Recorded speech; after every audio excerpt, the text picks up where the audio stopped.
Jesse, you'd mentioned that even though, and it sounds like you guys are in agreement that Norvell comes back in 25, and if there's some semblance of progress, then he's got 26 as well, most likely. But also mentioned, hey, if there's a disaster on Saturday, then things can flip pretty quick. We've heard about coaches who were in okay standing on Wednesday, and then things turned really ugly, and Brett Bielema gets fired basically as he walks off the field at Arkansas, and he was supposedly okay a few days earlier.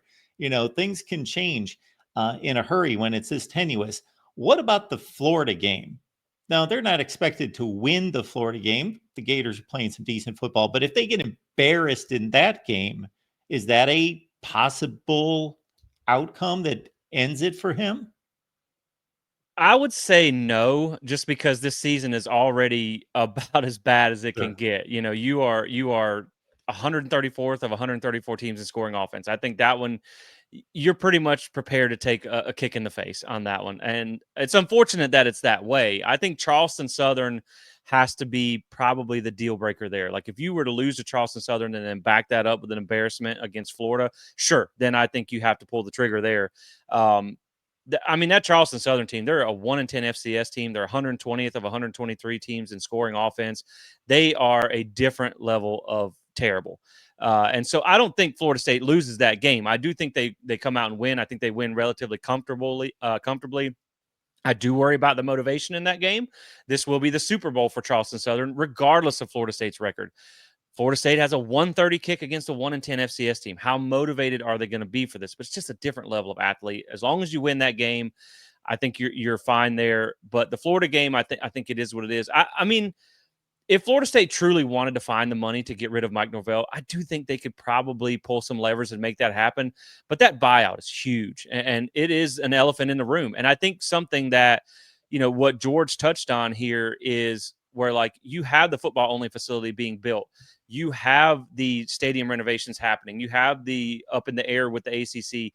If you can at least limp 2 more years into the future, then you have a lot of things that are settled for when you were to make a coaching change and bring in a new head coach that it would be more attractive. His buyout drops by around $9.3 million a year.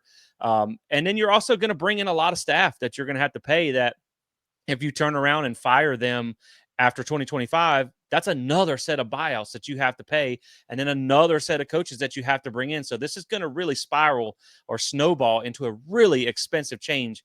So I think if you're Florida State, you want to get out from under this as cheap as possible, obviously, because this is the one thing that I've always said with Mike Norvell is, these buyouts and things are very much booster led. They're going to have to tap their big money boosters to get out of this coaching contract. Mike Norvell, the same boosters that donate to this buyout are the same ones that donate to the Battles In Collective to get to build this roster. Well, when Mike Norvell has adequate talent, we see what he can do. He can go 13-0 and win an ACC championship. So would that $9 million a year that you're paying for his buyout be better put into an NIL collective? Would that money be smarter to go to that route, get him the good coordinators, get him the players that he needs? And then in 2 to 3 years down the road, you're like, look, it's better, but it's just not working. Then maybe you have some clarity on what conference you're in, because I still think, like, with the things that are going on now with the CFP conversation, like, let's say you try and go get Lane Kiffin. It's going to be a hard conversation to be like, hey, man, you need to leave the SEC where you can get in the playoffs as a 10-2 team versus you might not get in. Miami's sweating bullets right now, where if they don't win that ACC championship game, they might get left out. Indiana could get left out. So I think being in the ACC does hurt you a little bit there too. So maybe you have some of those things done by the 2 years that it gets. But yeah, I don't think the Florida game would be the one, but man, that Charleston Southern, if you lose that, I just don't think there's any coming back from that. I think you're absolutely right. I think he gets the grace. They're going to give him every chance to, unless he forces their hand. If he's like, all right, here's the pen on the paper, and that's what that Charleston Southern loss is. And I also agree, like, you don't want to be the Florida Gators of the 2010s, where you have 5 or 6 different coaches or whatever it is, and you never get anything. You're quick to pull the trigger. I don't think even if Mike Norvell tried, if he was pissed off and he wanted to lay down and hire the worst coaches he could, I don't think you win 2 games again next year. Like, it's such a deviation. Like, like Mark said at the beginning of the show, one of the worst, year-to-year transformations in the history of the sport. You mentioned Pitt going down to 3 games. Brian Kelly won 4 games one year, but 1-2 games coming off undefeated. It's really nuts. And I said earlier, outside of SMU getting the death penalty, it's hard to get a worse change in 1 year. So yeah, it'd be a lot easier to, hire a coach if you signal that, okay, we're going to give him a chance. And then you add all the things on top of it, the football on the facility. A big part is you mentioned the conferences. Like if we find out here in a couple months that ESPN isn't going to extend and we have a solid date, okay, 27 is the last year, FSU's in the ACC, it's pretty easy. Like you don't want to have a lame duck coach, but I think it would be more one of the Napier situations where, okay, he's going to get 26 and we're going to see what happens. And if we don't get him, okay, we've got all this stuff to sell as well as getting out of the ACC and going to another conference. So maybe you can get that top guy. And who knows? Like right now, there's what makes this hardest when you're talking about potential coordinators and things that can happen. There's just a dearth of coaching talent in college football right now. So many people have retired the past couple of years that, there just aren't these big names like, does Gus Miles jump ship early or get fired? And maybe you can kind of bring the top of your tree in to be your coordinator. That would be amazing. Does Brent Venables get fired? And I think he'd probably get a better coordinator job somewhere else. But that's somebody you'd reach out to. Can you get Dan Mullen off the bench? There's so many things. But outside of that, you mentioned it. It's going to have to be a Craddock from Tulane. It's going to have to be, UNLV was a real, Brennan Merriam was a really popular one. But he's starting to get popular kind of with everybody around the country. So. Yeah, it's going to be tough. I'm not trying to be negative here, but it's one of those things. I cannot wait till after that Florida game when we find out who's available and what they do. One thing I know Mike Norvell can do is evaluate coaches. I mean, you look at the guys, Dillingham, our guy up at Oregon, all these different people. Yeah, he can find coaches. The problem the first time around, he just didn't get them. He wasn't able. He got Dillingham, but then he let he's got to, you hit the nail on the head. You got to nail these hires and you got to fix recruiting. That's the main thing I'm worried about. It's just kind of the philosophy around it. I can't wait 3-4 years. FSU can't wait 3 or 4 years. He has to signal, and that's my big thing about the 26 recruiting class. He has to signal that they're going to do the right thing and be able to get a steady program going with that 26 recruiting class. It's got to have the top. It don't have to be the best. It don't have to be the number 1 class. I don't even care if it's the number 20 class, but you have to have 6 or 7 guys who you look at and it's not a debate. These guys are going to, guys that can come in and be like a center of a position group. Jeremiah Smith, you name the guy out there. And yeah, maybe I'm just a little too negative. We'll see who they get, but it's hard for me to imagine Mike Norvell changing that part of him, that super Christian, wanting to just do all these things right, squeaky clean stuff. Like, I need some guys that need rehabbed a little bit. Some guy who maybe has some bad shit on his record from high school, did this or that. I hate to be that way, but it's just kind of how it is. Look at Georgia. You want to talk about how Georgia builds from the inside out and they can do this and that.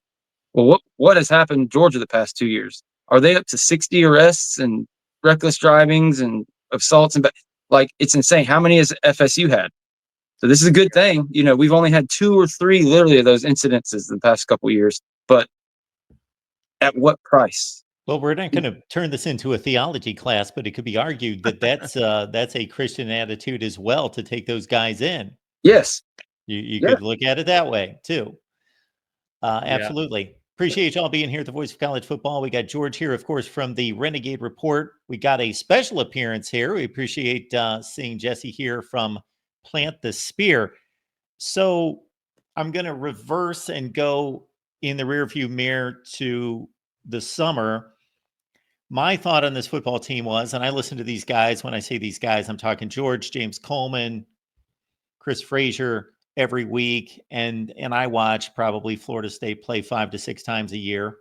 Not this year, but when they're playing competitive football and they're worth watching. And I was looking at, okay, this is a really good team and they've lost all this talent. And I try not to go with either extreme, because the detractors were like, They bought a team. They're done.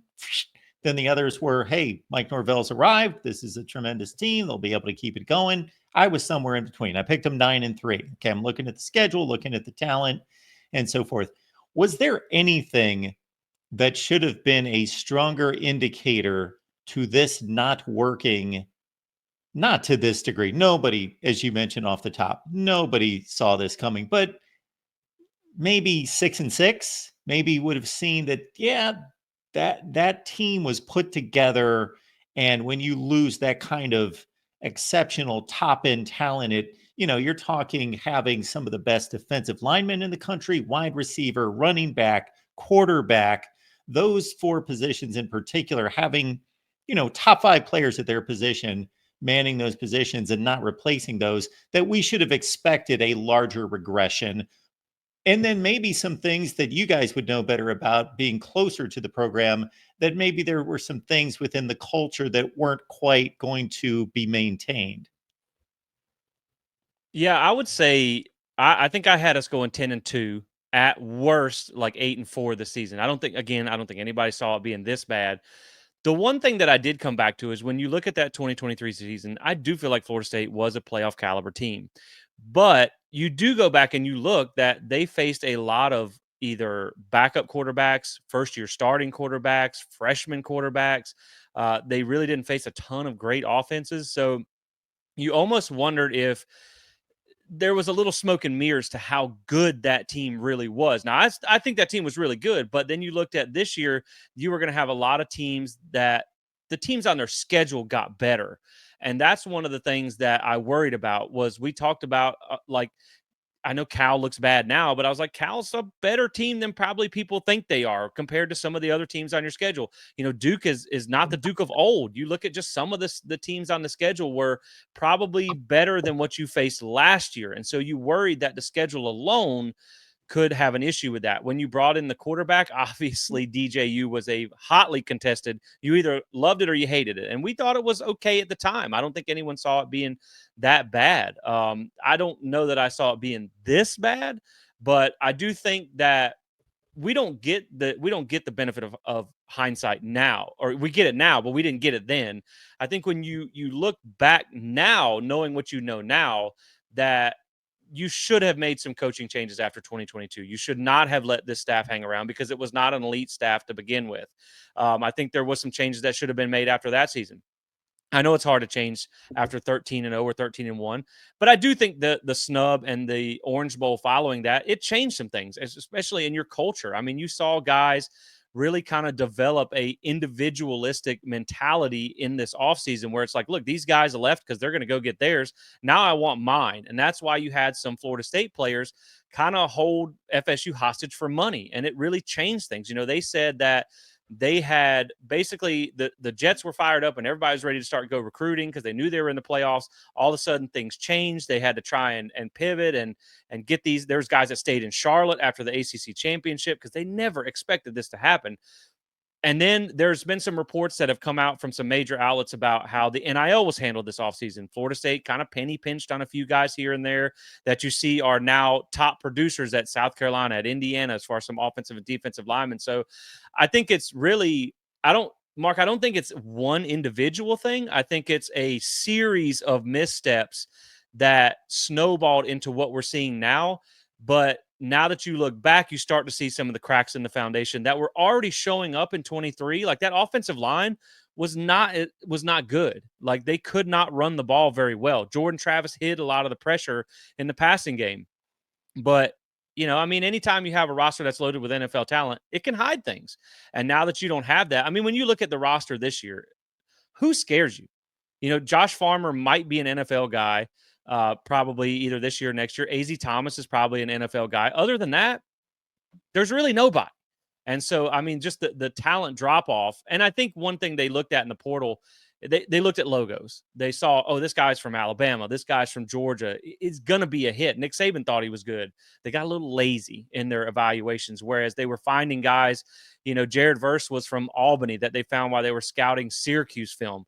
They found Braden Fisk from Western Michigan. These guys were already insanely productive just at the G5 level. Now you got guys, and this is something Nick Saban said on College Game Day. There's a reason these guys were backups. There's a reason these guys were in the portal. And they thought it was a surefire grab. And then the way everything else played out just really kind of spiraled into this. But I still never thought it would be this terrible. Yeah, I think you hit it all. I agree with everything you said, but I think if I'm going to look back at hindsight, one thing I'm going to look at to see, okay, where the cracks are starting to show or why this thing might not work this year is going to be, any time this team did not have Jordan Travis from 2020 all the way up through last year. Completely different team when he isn't on the field. You aren't really able to do anything without them out there.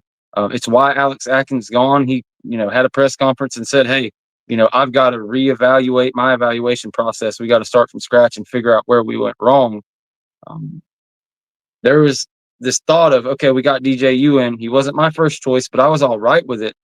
There was a narrative that was around in the media that I don't know if it ever came out of the coaches' mouths, but there was a thought we're going to be able to go back to 2022 and be more run more of that counter, just run the ball and do less. But I think the amount of leverage that Jordan Travis's legs put on the offensive line and the rest of the offense is just something that was not accounted for enough. Because, if you knew that, you wouldn't have went and got DJU. You would have went and got somebody who runs the football, even if you can't throw the damn thing.